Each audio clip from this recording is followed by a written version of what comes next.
President Trump has directed the U.S. military to rain hell on ISIS in Iraq and Syria.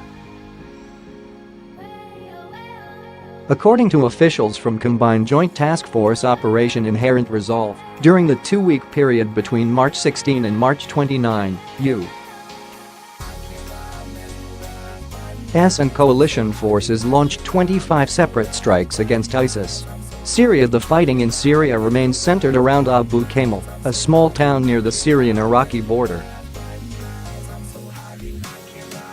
Coalition forces working as part of Operation Inherent Resolve reported destroying several ISIS targets, including buildings, tunnel systems, tactical units, fighting positions and weapons caches. In the same area, U.S. forces also destroyed an ISIS vehicle Bourne improvised explosive device factory. An ISIS-held building in Al-Shadaddi, which was the site of a brutal battle between the U.S.-backed Syrian Democratic Forces and ISIS in 2016, was also destroyed. Iraq. The fighting in Iraq remains dispersed over several parts of the country. There were several strikes near Hawijah, Qayyarah, and Ramadi over the two-week period.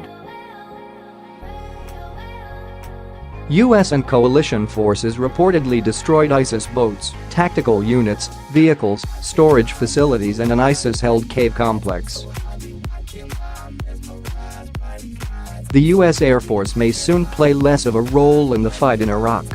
During a press briefing earlier this week, Air Force Brig.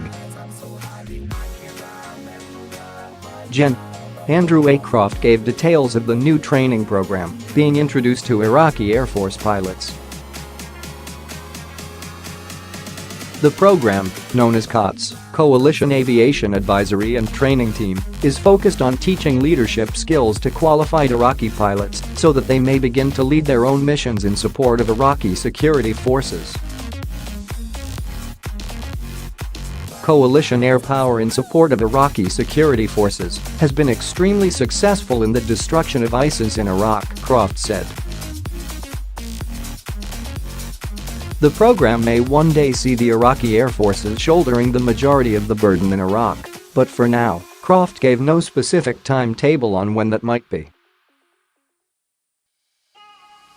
According to Croft, there are only 20 to 25 qualified F-16 pilots in the Iraqi Air Force.